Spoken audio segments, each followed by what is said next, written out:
Welcome back to the Sounds of the Baskerville. So on our show, we often have expressions like, how hard can it be? And what could possibly go wrong? So sometimes we do some prep before we start. Don't we, Chris? Welcome, Chris. How Sometimes. Hello, James.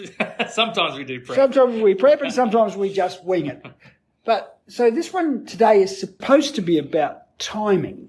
So just the one thing. But how does Lemony Snicket's fit into timing? Yeah, well, that's a good question, James. And we often do talk in analogies because I think analogies make things more relatable. But I remember I was watching the Lemony Snicket's A Series of Unfortunate Events with my daughter because she was preparing for a play herself and she was acting out one of those characters in the play. But watching the movie and the series, it's a whole series of unfortunate events for these three orphan kids. They lose their parents. They get left with an eccentric, broke uncle who's just trying to get access to their fortune. And then there's all these people that try and help these three orphan kids along their journey. And the Count Olaf keeps popping up to try and woo them back to, again, steal their fortune.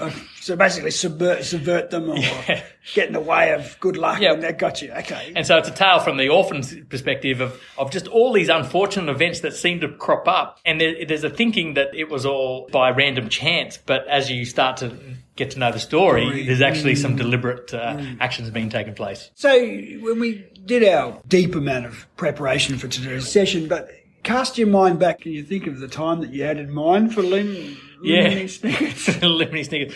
It's probably, I'm going to take from the subtext being a tale of unfortunate events. This story is of a fellow, and this is before I became a trustee, and this is when I was still working for a major international firm. So that's Chris saying he's a trustee in bankruptcy amongst business reconstruction and insolvency experts. So this is before you were a trustee in bankruptcy. Yeah, before I got my own ticket. Before that, I was operating under someone else's ticket, obviously supervised by that person that has the ticket. Yeah. Understand. So this fellow, he became a bankrupt just after the GFC was announced back in 2008. He had about 50 properties registered all in his individual name. So this guy owned 50 pieces of real estate, and the pieces of real estate in his own name. In his own name, 100% in his own name. No corporate structure, no trust structure, no family trustee, whiz-bangadry or magic, just purely 50 properties in his own name. I sense a cautionary tale here because we have talked a number of times already over the series about, geez, it wouldn't hurt to have some structure.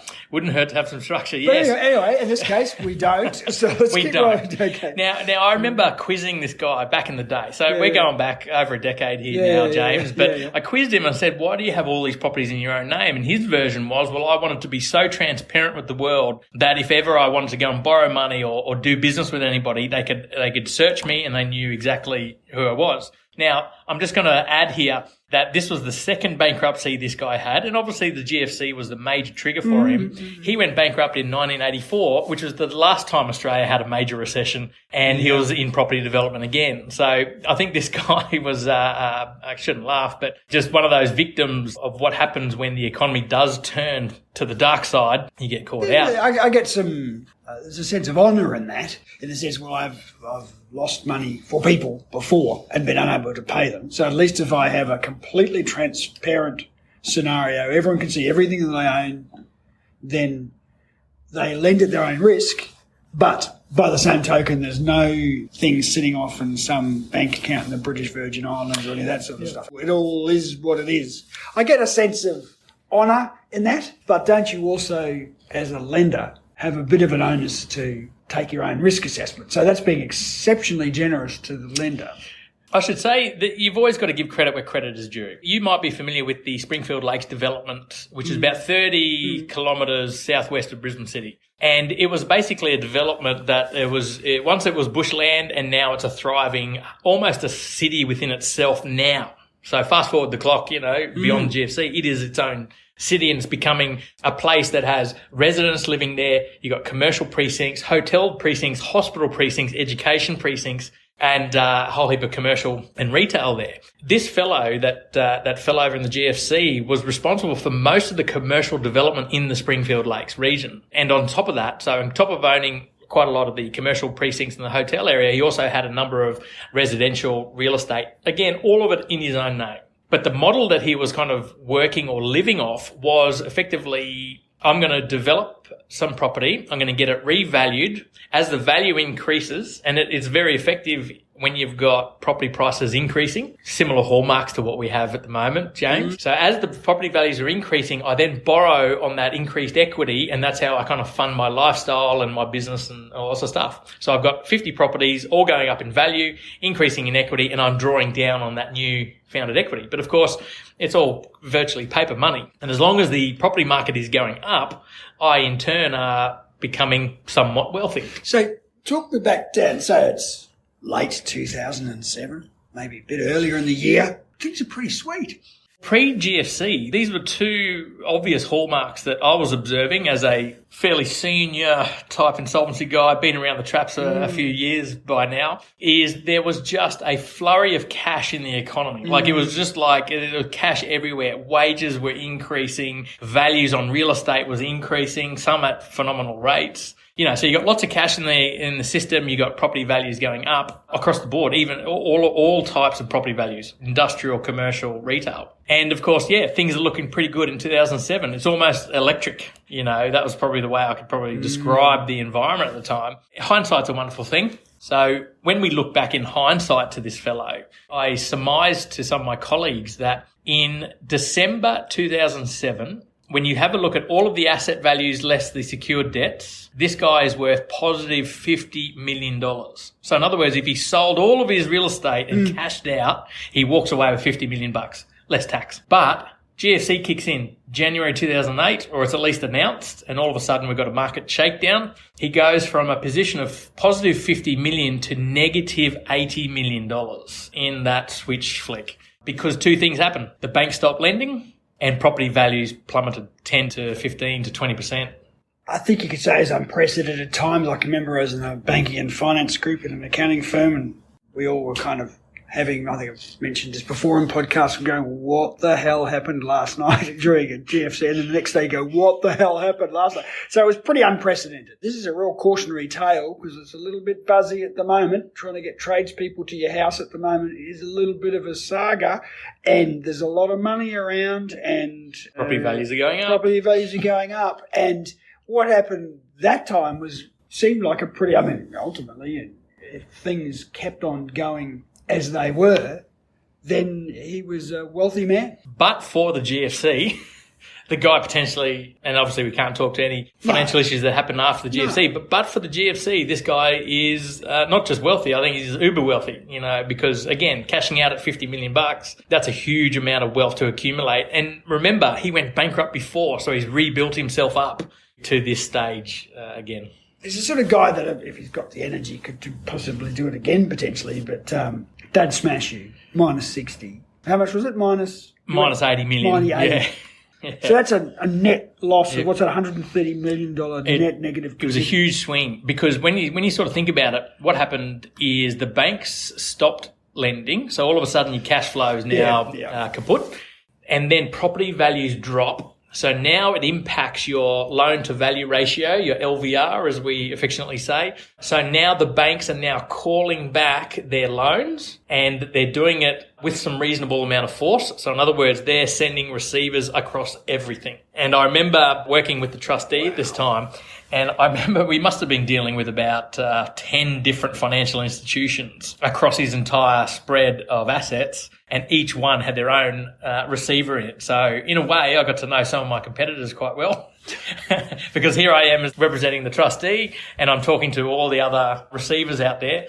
And we're trying to work out, well, which part of these assets is yours, which part of the assets are ours, which ones, it was a bit of a cluster. It was a omnishambles. Omnishambles. An omnishambles. But credit to where the guy was. He built something up that was pretty substantial. If you stand in, to be that successful, well done him. If you're at the brink, the boat is sinking in the case of the GFC. In some cases, it had sunk before you even knew that it had a hole in it. It went down that fast. But was there a lifeboat that could have been thrown that might have turned this around? Yeah, obviously, again, hindsight's 2020. But James, remember, this fellow's hindsight is your listener's foresight. So in other words, the listeners listening in can take carriage of this guy, what he saw in hindsight, and use it to sort of be a leading indicator on what's happening. Obviously, no advice is given here. No, of course. But there is something that always sort of irked me in this whole process is what if he had to put some of these properties in a trust structure? What if he actually put some of these properties in his wife's name? What if he had to put some of these properties in a family structure, family trust element? Could he have at least walked away with something?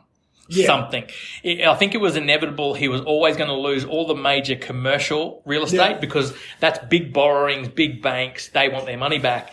But maybe some of the residential stuff he may have been able to keep. And let's just say he was able to keep 2, maybe 3 properties. Well, he at least walks away with about $1 million and $1.5 million, as opposed to I've now lost it all. And that's not because you are not live to the needs of the creditors, the banks, and all of those other stakeholders whose money's at risk. That's not the point. It's about the bit about managing your risks. So the risk of someone loaning to somebody, the risk of someone borrowing. So if you've got some sensible structures in place, then at least you might be able to protect some core assets like the place you live. That would be a good one to focus on. Family and hearth and that sort of stuff. That's just some core stuff, in a sense, to be able to protect some of the wealth that you build up. And that's the message, isn't it? Something about you can't assume that it's always going to be like this. No, you can't, And I think I'll talk about the cautionary tale he was given prior to the GFC, right? But effectively, the way this guy's model worked is the whole family was reliant on him for all of their money, right? So sometimes success can breed failure. So if you don't train your kids on what it takes to be successful, they look at you, you as a parent go, well, I've now become successful and I will protect you by sharing with you my success. But you're not breeding or teaching your kids on how they can stand on their own 2 feet and become that success, right? So the whole family's now relying on him for income. Now, as soon as that income tap got turned off, now we've got infighting amongst the family. Him and his wife, sadly, ended up separating after this process because her entire lifestyle was funded by this guy's success in the model that he was working to. And of course, everything changed, So, and of course, then, the kids stopped getting their handouts on an hourly basis, as it seemed to be at some stage. I'm just going to ask Dad for more money and he'll just give it to me, type scenario. So they start to have a breakdown in relationship. It was quite sad. Quite a sad outcome for that. But the cautionary tale he was given before GFC is his accountant was trying to warn him and say, look, I think you've really got to get rid of one of these major shopping centres that you own because it's going to do 2 things. It's going to discharge a very significant amount of secured debt and it'll actually free up some cash for you to help guide you through what potentially could be coming around the corner. And of course, we didn't listen to that advice. And next thing you know, now that shopping centre that he should have sold has now been sold by receivers. And of course, in a declining property market, they're sold for shortfalls to the bank. So the banks aren't even getting their money back. It's complete value destruction. It's value destruction. So is that a sentimentality or just not being prepared to listen to advice or just that head in the sand, the good old Australian way? Well, I guess a few things, and we've talked about some of these lessons before in previous podcasts would be, just go back to if I had have cashed out now, I'm worth $50 million positive and I can stick that money in a bank, right? And I could live off that interest for the rest of my life. So the question that a successful business owner has to have is at what point do you cash out? Because I just don't think this guy ever had that moment in his mind that he was ever going to cash out at any point in time and sort of secure his retirement. And unfortunately, because he didn't listen to the advice, didn't cash out and all that sort of jazz, he was effectively left. I think he was in his late 60s. When the GFC hit this guy, he was in his late 60s. These are, your retirement years you're trying to set yourself up for, and all that wealth has been obliterated. There's a lot of lessons in that about relationships and wealth comes into your family. How do you manage that so you do make sure that it doesn't poison things, especially when it's gone? Yeah. So there's a lot in that. There is a lot in that. And we've done a fair few podcasts on, and I encourage those of you who are listening to hook into each of the little segments about those things because there's a lot in this one. It's a real cautionary tale, as you say. It is a series of unfortunate events. He was, yeah. But for the GFC, this guy's going to kill it in life. And I guess the other series of unfortunate events is because Springfield was starting to really develop as a real hub this is in 2007. There was a lot of momentum behind it. The state government promised, I think, a railway line straight into Springfield Lakes. And because of the GFC, the state government cancelled that infrastructure program, which then impacted land sales in the area, which then impacted the population growth in the area, which then obviously has knock-on effects to retail and the commercial values and all that wonderful stuff. Yep, so government being trusted to do the wrong thing at the wrong time, just when you really need them.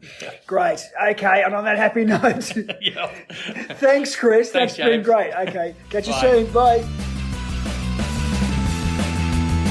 A reminder that these podcasts are general in nature and do not constitute advice, and they don't take into account your personal circumstances. So if you think, though, that some of the issues raised might apply to you, you should seek qualified financial, legal or counselling advice.